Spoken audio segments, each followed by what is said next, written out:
"I poisoned his food," the wife whispered by his bedside, unaware that the doctor had overheard her confession and already called the police. This wasn't just a betrayal. It was a deadly secret about to explode. Watch now and tell us. What would you do if you witnessed a murder confession? The toxic truth. A fight for justice. A love unveiled. "Doctor! Dr. Evans!" the nurse shouted from the emergency room entrance. "Ambulance coming in with a possible poisoning." Dr. Emily Evans sighed, adjusting her gloves. She'd been on duty for 16 hours and just wanted to go home, but the Hippocratic Oath knew no shifts. "What do we know?" she asked as she moved towards the gurney, which rolled in, soaked by the rain. 34-year-old male, unconscious, rapid pulse, dilated pupils, the paramedic reported. His wife says they had dinner 2 hours ago, and he collapsed afterwards. Emily observed the patient. He was an athletic man, with a well-groomed beard and a serene face, despite the circumstances. Something in his expression calmed her, as if even unconscious, he radiated peace. "Transfer him to room 3, she ordered. "I need full blood work and activated charcoal now." The woman accompanying the patient looked distraught, dark-haired, elegant, but disheveled, tears streaming down her cheeks. She approached the gurney as Emily began to check vital signs. "Are you his wife?" Emily asked, without looking away from her patient. "Yes, I'm Camilla Smith. He's my husband, Marcus Thorne," she replied with a distinct Colombian accent. "Doctor, please, save him. I... Camilla broke down and began to sob. Emily continued working, connecting monitors and preparing medications. The rain lashed against the hospital windows, creating an almost theatrical atmosphere. "Mrs. Smith, I need you to tell me exactly what you ate and at what time," Emily said, as she adjusted the IV. "We had pasta with chicken, around 8 o'clock, Camilla murmured, moving closer to the gurney. Emily noticed Marcus's pulse stabilizing slightly. The symptoms were consistent with poisoning, but something didn't quite add up. She decided to administer more activated charcoal as a precaution. As she prepared the next dose, she heard Camilla lean towards her husband's ear. At first, Emily thought she was speaking to him affectionately, but the words she caught chilled her to the bone. "Forgive me, my love. I poisoned your food. I had no other choice. Forgive me." Emily felt goosebumps rise on her skin. Had she heard correctly? She discreetly moved a few steps away, pretending to check the monitors. "I'm so sorry, Marcus," Camilla continued whispering, "but I couldn't take it anymore. I had to do it. Forgive me." Emily's heart raced. She had just witnessed a confession of attempted murder. Her hands trembled slightly as she continued the treatment, but her mind worked at full speed. What should she do? Her oath was to save lives, but what if the person she was trying to save had been poisoned by the woman by his side?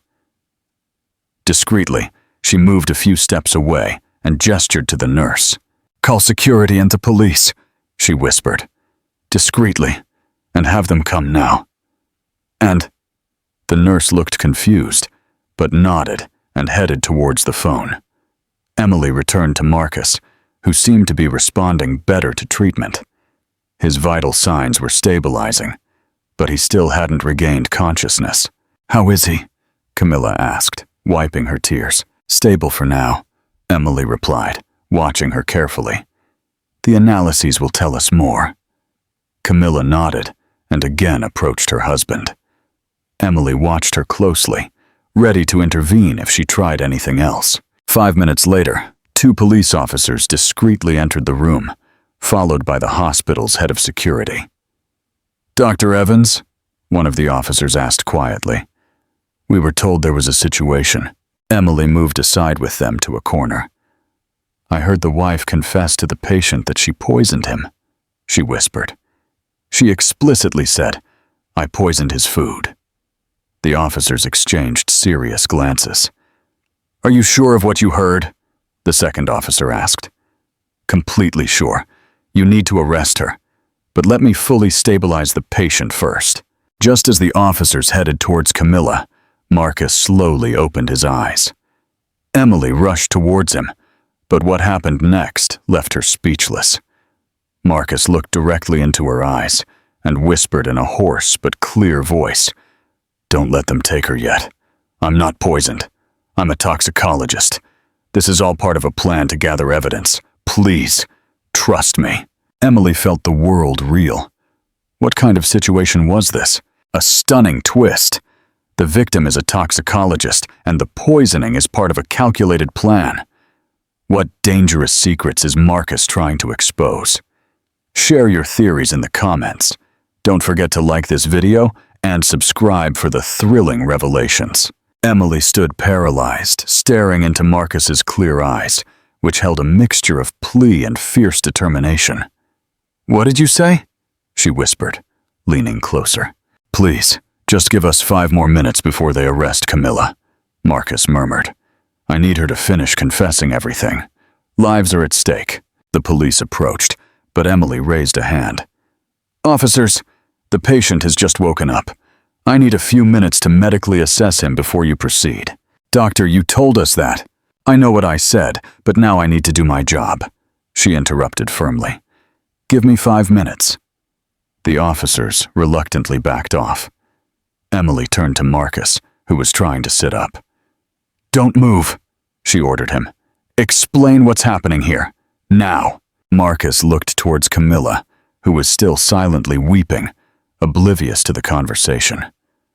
"I'm Dr. Marcus Thorne, forensic toxicologist at the National Institute of Forensic Medicine," he explained. "For the past 6 months, I've been investigating a pharmaceutical company called Metapharma. They're diluting cancer medication." "What?" Emily gasped, her breath catching. "Camilla works in quality control there. At first she knew nothing, but when she discovered the fraud, they threatened her. They told her if she spoke, they would kill her parents in Bogota." Emily looked towards Camilla, who now seemed more like a victim than a criminal. "So, she didn't actually poison you. I took a mild sedative to simulate the symptoms. I needed her to confess voluntarily to prove they're coercing her," Marcus explained. "But I needed medical supervision for safety. That's why I chose this hospital." "You're telling me you planned all this?" Emily felt a mixture of admiration and annoyance. "Do you know the risk you took?" "My younger sister died of leukemia 2 years ago." Marcus's voice broke. "Then I discovered she probably received diluted chemotherapy from Metapharma.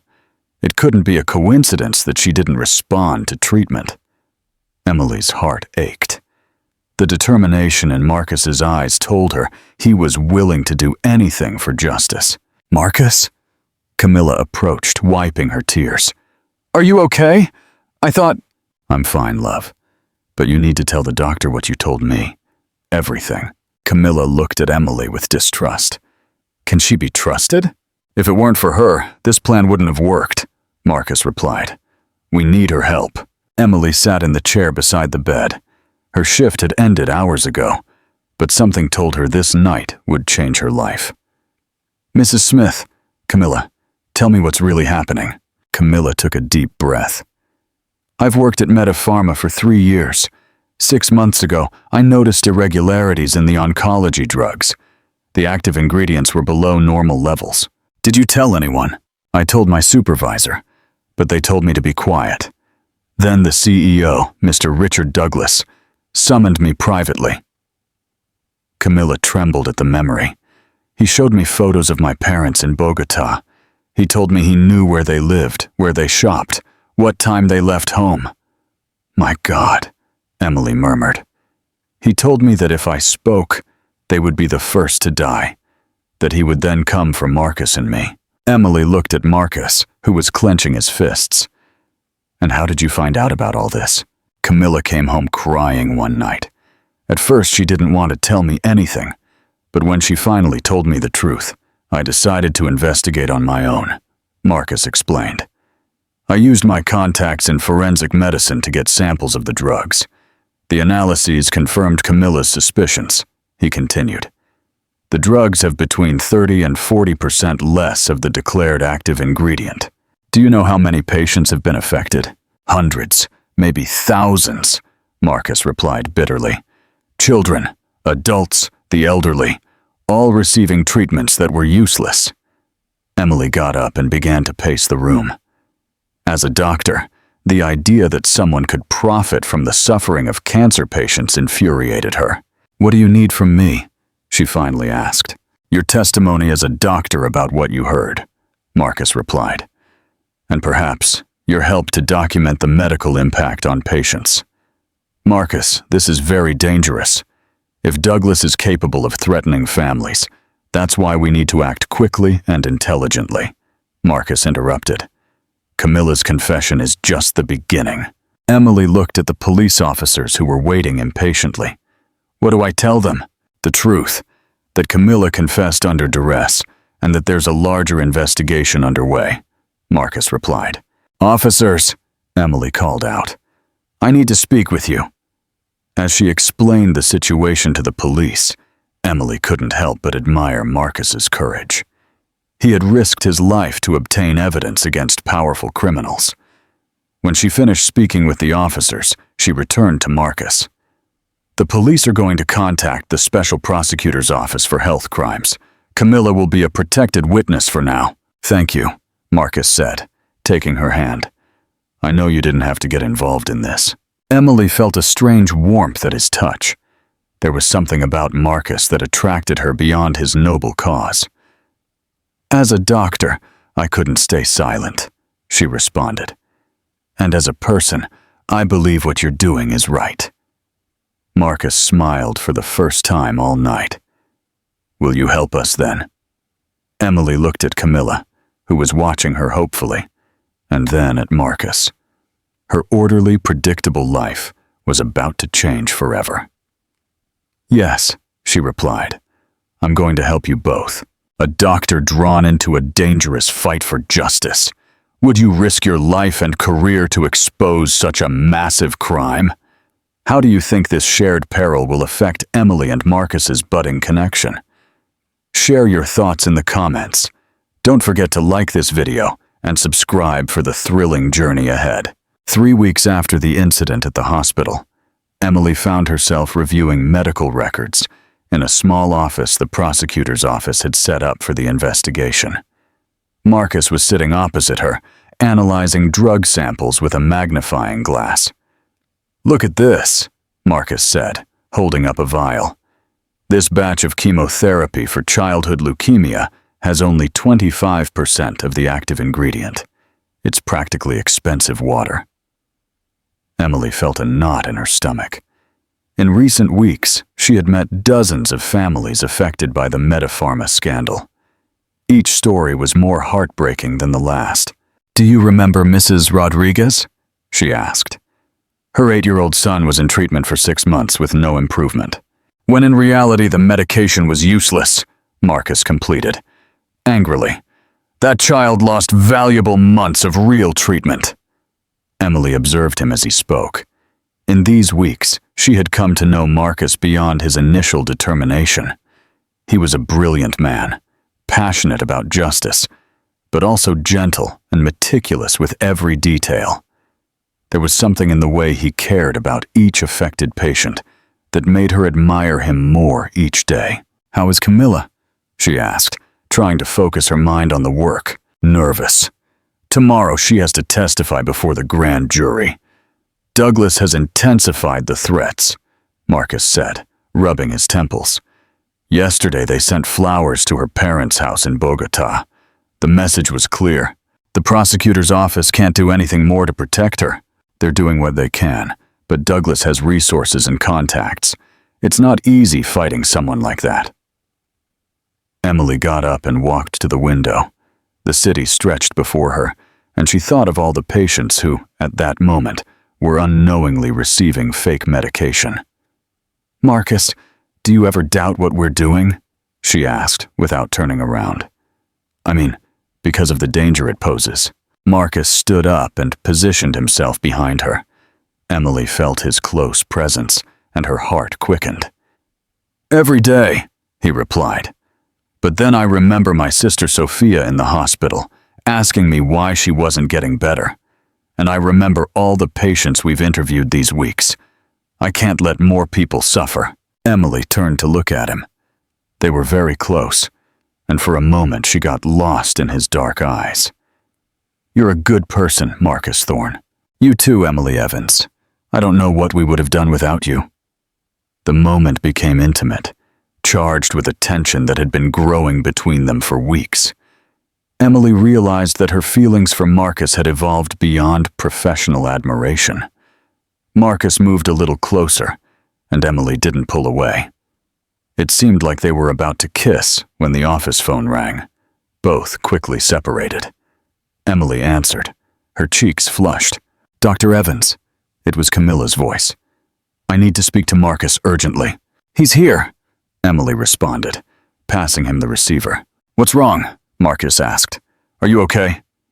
Emily couldn't hear Camilla's reply, but she saw Marcus's face turn pale. All right, stay calm. We're coming.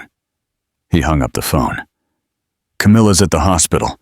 She says she was followed from her house. Is she hurt? No, but she's very scared.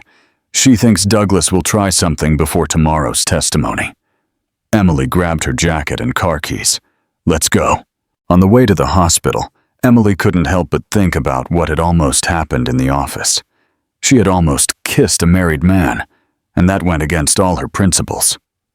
Emily, Marcus said, as if reading her thoughts.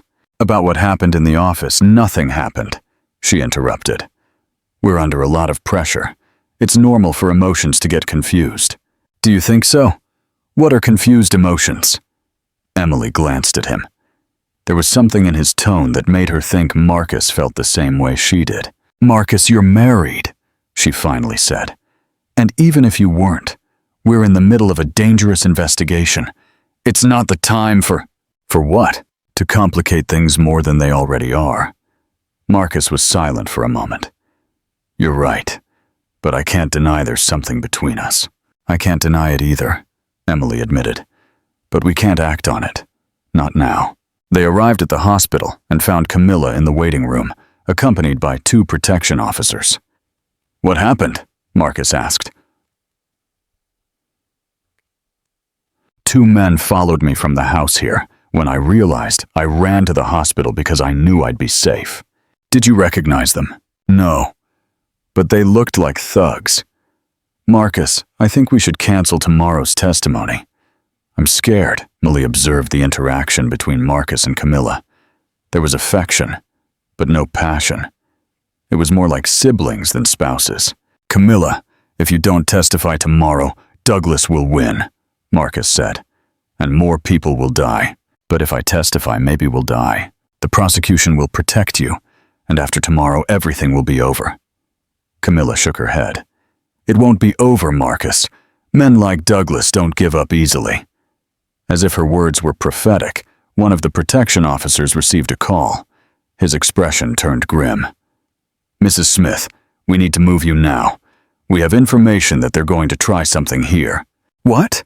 Emily asked. In the hospital? Yes. Apparently Douglas has hired professional hitmen. They don't care where they are. Suddenly, the hospital lights went out. The emergency generator came on a few seconds later, but the lighting was dim. Everyone get down! One of the officers shouted. Emily felt Marcus grab her arm and pull her behind a counter. In the dim light, she could see figures moving through the corridors. Where's Camilla? Marcus whispered. The officers took her through the emergency exit, Emily replied, but her words were interrupted by the sound of gunshots on the floor above. Emily, I need you to promise me something, Marcus said, taking her face in his hands. If something happens to us, continue the investigation. Don't let Douglas get away with this. Nothing's going to happen to us, she replied, but her voice trembled. More gunshots were heard, this time closer. Emily realized the danger was real, and that perhaps they wouldn't leave the hospital alive tonight. Marcus looked at her intensely. I need you to know that what I feel for you is real. They're not confused emotions. Before Emily could reply, they saw a hooded figure approaching them with a gun in hand. A hospital under siege, a life-or-death confession. Will Emily and Marcus survive this brutal attack? What will happen to Camilla's parents? Share your heart-pounding predictions in the comments. Don't forget to like this video and subscribe for the ultimate showdown. The hooded figure stopped a few meters from where Emily and Marcus were hiding. In the dim light of the hospital, they could only see the shadow of the weapon pointing in their direction. "Come out!" a hoarse voice shouted. "We know you're there!" Marcus squeezed Emily's hand and whispered in her ear, "When I go out, you run towards the emergency stairwell. Don't look back." "No, Marcus, I won't leave you." "Emily, please." But before they could move, they heard a familiar voice. "Here they are! I found them!" It was Dr. Jones, the head of emergency. He ran towards them, waving his arms. "Come on!" The officers controlled the situation. The attackers left when reinforcements arrived. Emily and Marcus emerged from their hiding place, holding hands without realizing it. The adrenaline had erased any barriers they had built between them. "Where's Camilla?" Marcus asked. "She's fine. The officers got her out of the hospital before the shooting started," Dr. Jones replied. "But there's something else. You need to come with me." He led them to his office, where they found Special Prosecutor David Green waiting for them. "Dr. Thorne, Dr. Evans," he greeted them. "We have a big problem." "What happened?" Emily asked. "Douglas got ahead of us. Tonight, they not only attacked the hospital, they also kidnapped Camilla's parents in Bogota." Marcus slumped into a chair. "My God, are they alive?" "For now, yes. But the message is clear. If Camilla testifies tomorrow, they'll kill them." Emily felt her stomach churn. All their investigation, all the danger they had run, could be in vain. "Where is Camilla now?" "In a safe house. She's devastated. She says she can't testify knowing her parents' lives are at stake." Marcus got up and began to pace the office. "There has to be something we can do. We can't let Douglas win like this. Dr. Thorne, I understand your frustration, but we can't force Mrs. Smith to testify if her family is in danger." "Prosecutor Green," Emily interjected, "what if we found another way to get evidence? Evidence that didn't depend on Camilla's testimony." "What do you mean?" "We've documented dozens of cases of affected patients. We have laboratory analyses of the adulterated drugs. Perhaps we can build a case based on medical and scientific evidence." Marcus looked at her with admiration. "Emily's right. My testimony as a toxicologist, combined with her medical evidence and the testimonies of affected families, could be enough." "It's possible," the prosecutor admitted, "but it would be a harder case to win. Mrs. Smith's testimony as an inside witness was our strongest card." "Then let's work all night to strengthen the other evidence," Emily said with determination. 2 hours later, Emily and Marcus were at the safe house where Camilla was staying. They found her crying on the sofa, with a photo of her parents in her hands. "Camilla," Marcus said softly, sitting beside her, "we came to tell you that you don't have to testify." Camilla looked up, surprised. "What?" "Emily and I are going to find another way to prove Douglas's guilt," Marcus explained. "We're not going to risk your parents' lives." "But without my testimony, we have other evidence," Emily interrupted. "And above all, we have the truth on our side." Camilla looked at them both. Then she noticed how Marcus and Emily were sitting close to each other, how they looked at each other, how they seemed to understand each other without words. "There's something I want to tell you," she finally said. "Something I should have said a long time ago." Marcus and Emily waited. "Marcus, our marriage ended long before this investigation began," Camilla continued. "We both know it. We married too young, for the wrong reasons, and we've been living like siblings for years." Marcus didn't seem surprised by her words. "Camilla." "No, let me finish," she interrupted. "I've seen how you look at Emily, and I've seen how she looks at you. What you have is real. It's what we never had." Emily felt her cheeks flush. Camilla, you don't have to explain anything to me. Camilla smiled for the first time in weeks. On the contrary, it makes me happy to see that Marcus found someone who understands him and who shares his passion for justice. She stood up and took both their hands. I want you to be happy, but first, let's take down Douglas, and I will testify. What? Marcus and Emily said at the same time. My parents would never forgive me if I let more children die because of my cowardice. I'm going to testify, but I need you to promise me something. Anything you want, Marcus said. Promise that after this, you'll live your love without guilt and without fear. Life is too short to waste it. Emily felt tears in her eyes. Camilla's generosity and courage deeply moved her. Are you sure, Camilla? I've never been surer of anything in my life, but we're going to do it intelligently. I have an idea. Camilla explained her plan.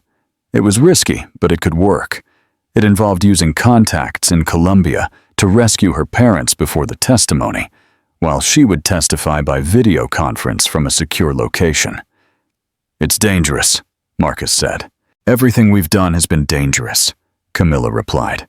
But this time, we're going to win. That night, while coordinating the rescue details with the Colombian authorities, Emily and Marcus found themselves alone in the safe house kitchen. I can't believe what Camilla did today, Emily said. Her generosity, her courage. She's an incredible woman, Marcus agreed. She always was. We just weren't right for each other.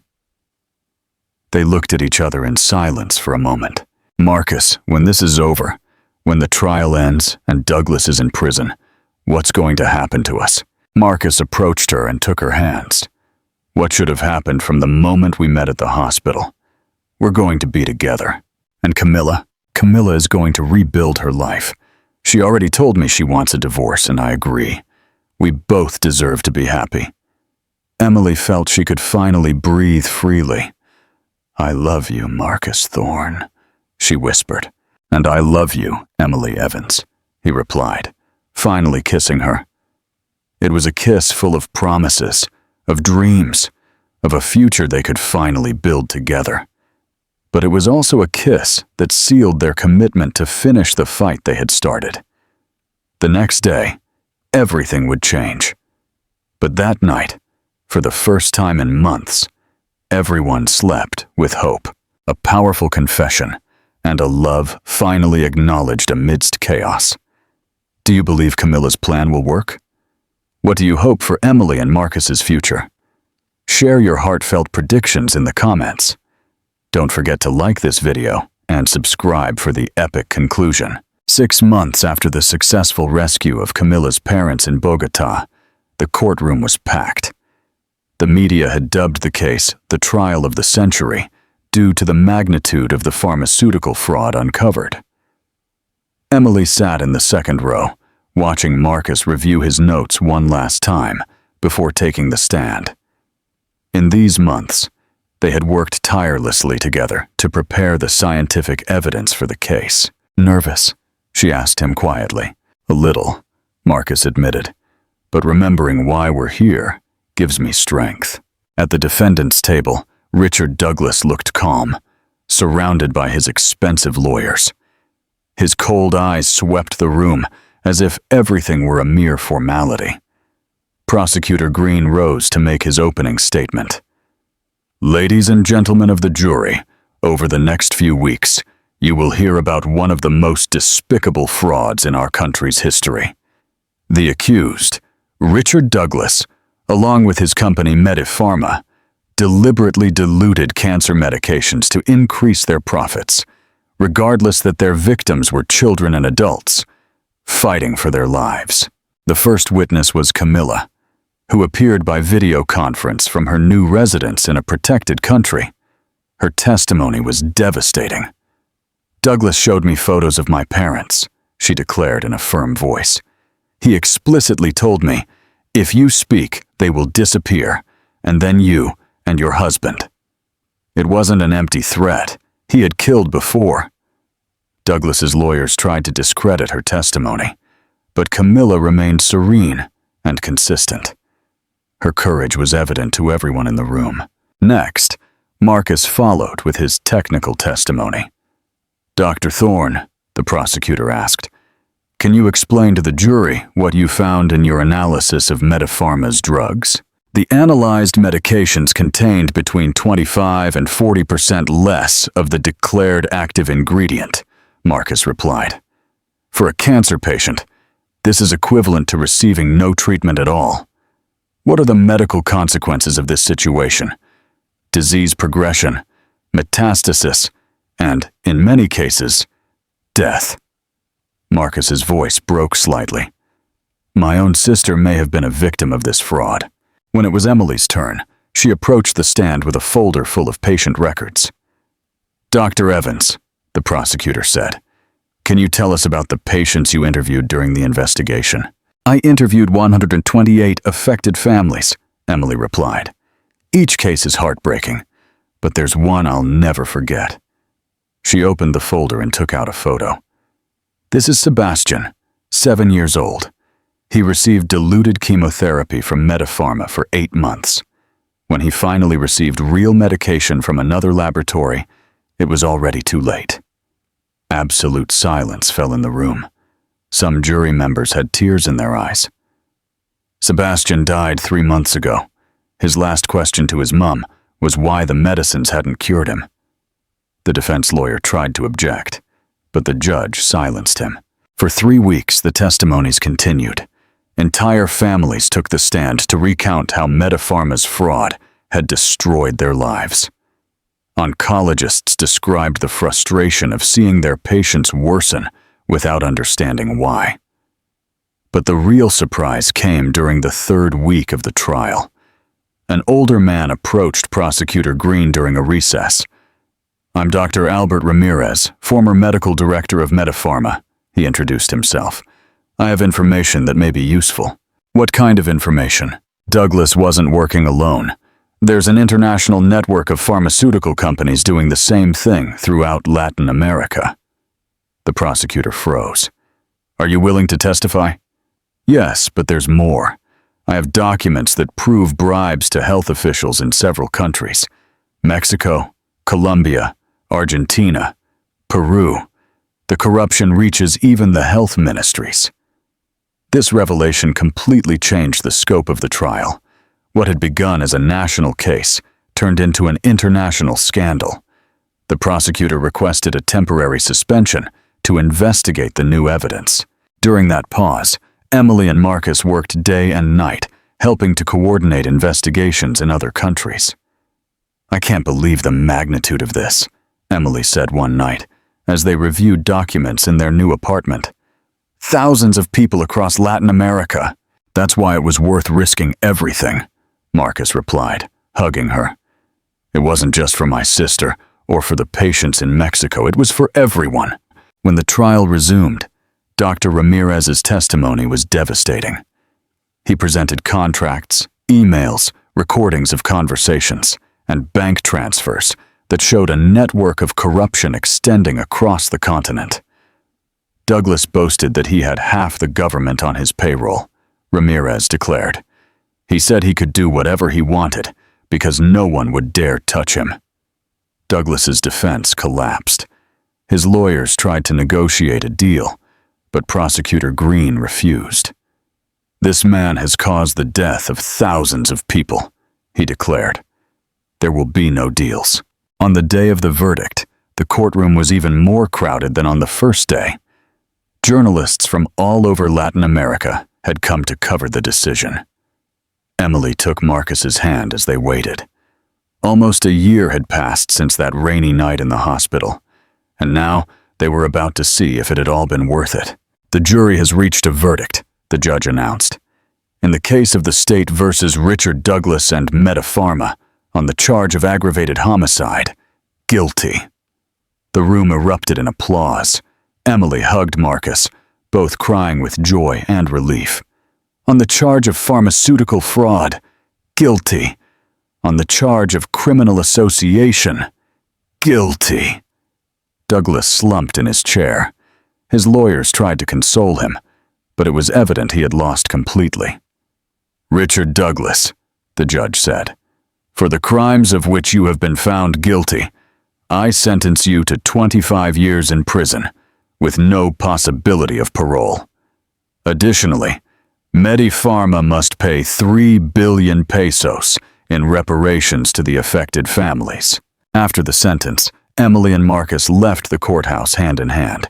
Journalists immediately surrounded them. "Dr. Thorne, how do you feel after this victory?" "I feel relieved, but also sad," Marcus replied. "No sentence will bring back those we lost, but at least justice was served." "Dr. Evans, what's next now?" "We will continue working to ensure that something like this doesn't happen again," Emily responded. "And we will assist in the investigations that are opening in other countries." That night, alone in their apartment, Emily and Marcus finally processed everything that had happened. "We did it," Emily said, nestled in Marcus's arms. "We did it," he repeated, kissing her forehead. "But most importantly, we did it together. What do you say we focus on building our future now?" Marcus smiled and pulled a small box from his pocket. "That's exactly what I wanted to talk about. Justice served, and a love story unfolds. What do you think Marcus's proposal will be? Share your emotional predictions in the comments. Don't forget to like this video and subscribe for the beautiful culmination of their journey. 1 year after Douglas's sentence, Emily walked through Chapultepec Park with Marcus, enjoying a sunny Sunday afternoon. Her divorce from Camilla had been finalized 6 months prior, amicably and without complications.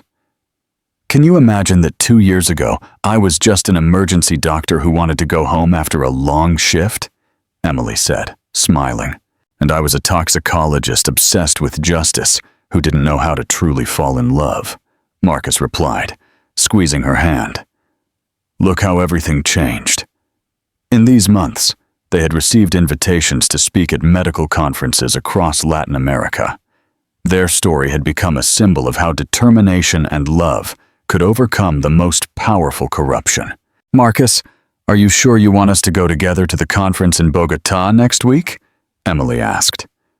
"Talking about pharmaceutical fraud cases isn't exactly romantic." "Everything I do with you is romantic," he replied, stopping by the lake. "Besides, Camilla will be there. I want you to see how well she's doing." Camilla had completely rebuilt her life.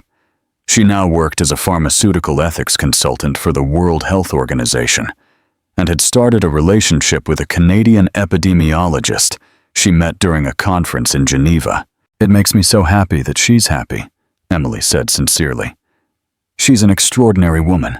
"Yes, she is, and I'm glad you two have become friends." They continued walking until they reached a small hill from where they could see the entire city. Marcus suddenly stopped and turned to Emily. "Do you remember this view?" he asked. "Of course. We came here after our first testimony in the trial. You said you needed fresh air to think, and you told me that no matter how long the process took, we were going to see it through to the end." Marcus smiled. "That day I realized I not only loved you, but I wanted to spend the rest of my life with you." Emily felt her heart race. There was something in Marcus's tone that told her this conversation was special.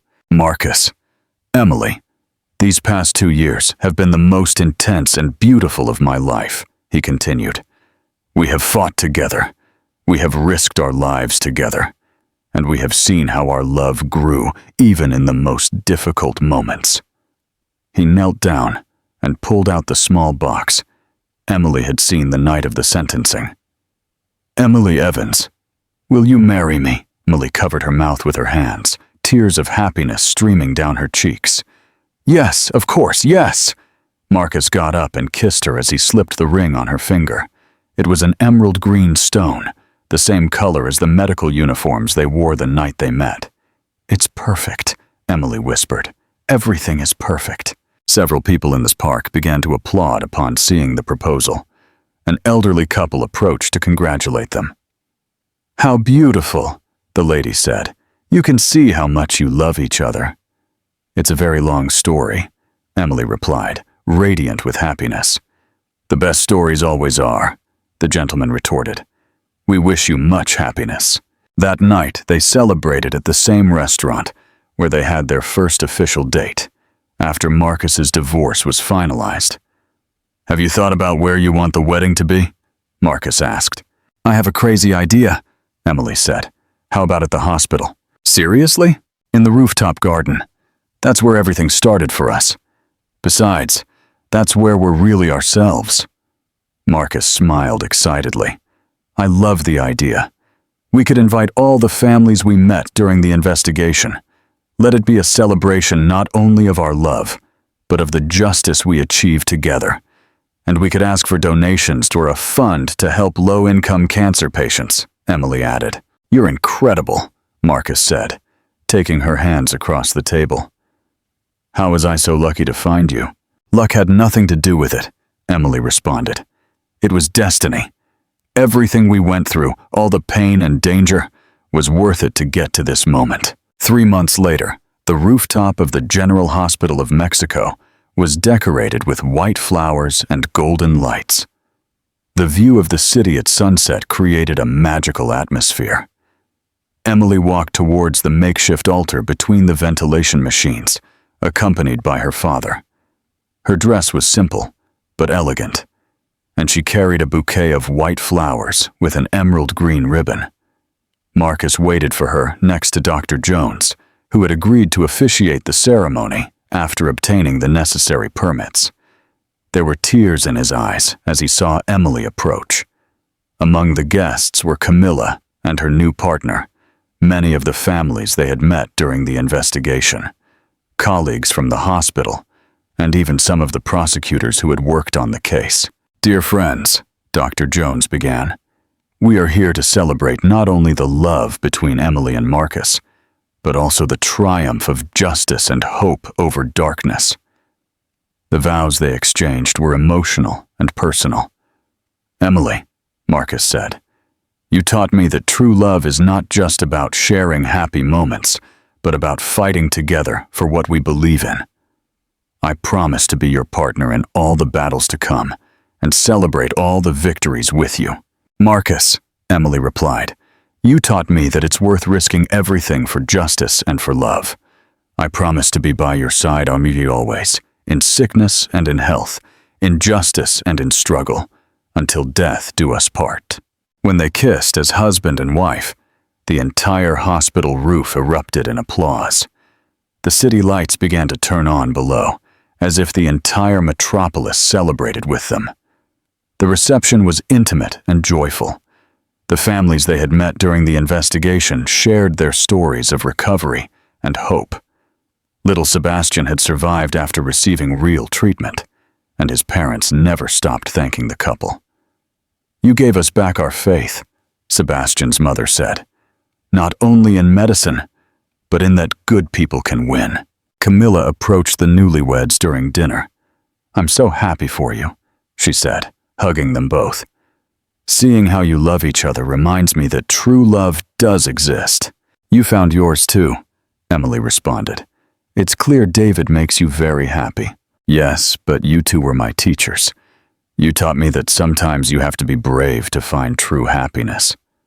At the end of the night, Emily and Marcus were left alone on the rooftop, contemplating the city lights. Do you regret anything? Marcus asked. Nothing, Emily replied. Every difficult moment brought us here. I wouldn't change a thing. Not even that rainy night when you thought I was a poisoning victim. Especially that night, Emily smiled. That's where our story began. They kissed under the stars, knowing they had found not only love, but also their purpose in life, to fight together for justice and help those who needed it most. Their honeymoon would be in 2 weeks, but for now, being together in the place where everything began was more than enough. 5 years had passed since that rainy night at the General Hospital of Mexico, which forever changed Emily and Marcus's lives.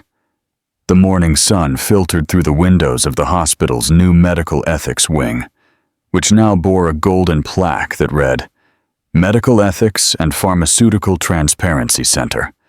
Doctors Emily and Marcus Thorne Evans. Emily sat in her office, breastfeeding her 6-month-old daughter, Sophia Lily, while reviewing a report on counterfeit medicines that had arrived from Guatemala. The little one had her father's dark eyes and her mother's serene smile. "How's our princess?" Marcus asked, entering the office with 2 cups of coffee. "Perfect, as always," Emily replied. "Have the lab results from Peru arrived yet?" "Yes, and they're not good news. They found the same dilution pattern we discovered in Metapharma. It seems the international network we exposed in the trial had more tentacles than we thought." In these 5 years, Emily and Marcus had become the most respected voices in Latin America on pharmaceutical ethics. Their consultancy worked with governments, hospitals, and international organizations to prevent medical fraud. "At least now we have the tools to detect it quickly," Emily said, "and governments listen to us." The baby had fallen asleep in her arms. Marcus approached to carry her and gently placed her in the crib they had in the office. "Do you remember when we thought Douglas's case was complicated?" he whispered, so as not to wake Sophia. "We had no idea what would come next." Emily smiled. After the Douglas trial, they had helped prosecute similar cases in 7 different countries. Their work had led to the creation of new international laws on pharmaceutical transparency. "Look at this," Emily said, showing him a letter. "It's from Sebastian's family. He just finished his first year of secondary school. He's completely cured. The child we almost lost to diluted chemotherapy, the same. His mother says he wants to study medicine to help other children like him." Marcus felt his eyes fill with tears. Cases like Sebastian's were what reminded them why it was worth continuing to fight. A knock on the door interrupted them. It was Camilla, who now lived in Mexico City with her husband David and worked as a regional coordinator for the WHO. "Hello, lovebirds," she said cheerfully. "I came to meet my goddaughter, Camilla." Emily got up to hug her. "I didn't know you were back from Geneva." "Last night. David's in a meeting at the Ministry of Health, so I took the opportunity to visit you." Camilla approached the crib where Sophia slept. "She's beautiful. She has the best of both of you." "How was the World Conference?" Marcus asked. "Excellent. In fact, I come with news. The WHO wants to create a permanent pharmaceutical surveillance center in Mexico, and they want you 2 to direct it." Emily and Marcus looked at each other, surprised. "Seriously?" Emily asked. "Completely serious. It would be the reference center for all of Latin America. You'd have unlimited resources and an international team. But it would mean leaving the hospital," Marcus said, looking around the office they had built with so much effort. "Not necessarily," Camilla smiled. "They want the center to be here, at the General Hospital. It would be an expansion of what you already do." The baby woke up and began to make soft noises. Emily picked her up again. "What do you think?" she asked Marcus. "I think it's an incredible opportunity to amplify our impact. But I want you to decide. It's no longer just me against the world. We're a family." Emily looked at her daughter, then at Marcus, and finally at Camilla. "How long do we have to decide?" "A month. But between us, you already know what your answer will be." Camilla smiled. "You 2 have never been able to resist a good cause." That afternoon, after Camilla left, Emily and Marcus walked through the hospital corridors, with Sophia in the pram. It was the same route they had taken that first night, when everything began. "Can you imagine what would have happened if I hadn't overheard Camilla's confession that night?" Emily asked. "You'd probably be finishing your normal shift. I'd still be married and miserable, and Douglas would still be poisoning patients," Marcus replied. "Sometimes tragedies lead us to our destiny." They reached the emergency room, where there was now a plaque commemorating the start of the investigation that changed pharmaceutical laws in Latin America. "Dr. Evans, Dr. Thorne," Nurse Lopez greeted them, who had witnessed their entire story. "Sophia Lily is so big now." "Growing very fast," Emily replied. How's everything here? Quiet, thank God. We no longer have to worry about fake medications since you two created the verification system. It was true. Their work had resulted in the implementation of QR codes on all medications, allowing doctors and patients to verify authenticity in real time. They continued their walk until they reached the rooftop where they had married. The garden they had planted that day was now blooming and full of life. "You know what?" Emily said, sitting on a bench while Marcus gently pushed the pram. "We're going to accept the WHO's proposal. Are you sure?" "Completely. Our daughter will grow up knowing that her parents never gave up in the fight for justice. That's the best gift we can give her." Marcus sat beside her and kissed her. "I love you, Emily Thorne Evans. And I love you, Marcus Thorne Evans." Sophia woke up at that moment and looked at them with her big, curious eyes, as if she understood the importance of the moment. "Do you think she'll ever understand the story of how we met?" Emily asked. "When she's older, we'll tell her that her parents met saving lives and fighting for justice, and that from that struggle, the most beautiful love in the world was born, and that her name means hope and wisdom, because that's what the world needs. Hope to keep fighting, and wisdom to know how to do it." The sun began to set over Mexico City, painting the sky with golden and pink colors. From the hospital rooftop, they could see the immensity of the city that had seen them grow as a couple and as fighters for justice. "You know what's the most incredible thing of all?" Marcus said. "What?" "That it started with a necessary lie and ended with the most beautiful truth of our lives." Emily laughed softly. "It wasn't a lie. It was a strategy, and the best strategy of my life was falling in love with you." Sophia babbled something that sounded like Mummy and Daddy, making both of them laugh, saying, "I think she approves of our story," Emily said, "and we're going to make sure she has an equally beautiful story to tell." As the stars began to appear in the sky, the Thorne Evans family remained on the hospital rooftop, surrounded by the place where everything had begun. They knew that the challenges would continue, that there would always be more battles to fight for justice and transparency in medicine, but they also knew that they would do it together, as they always had, with hope in their hearts and wisdom in their decisions. Their love had been born from the fight for truth, and that same truth would be the foundation upon which they would build their daughter's future.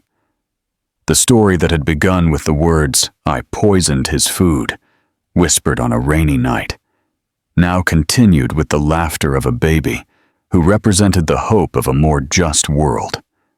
And at the General Hospital of Mexico, where everything began, their legacy would live forever in every life saved, in every verified medication, and in every family that would not have to suffer what they had helped prevent. Love had triumphed, justice had prevailed, and hope had a name. Sophia Lily Thorne Evans.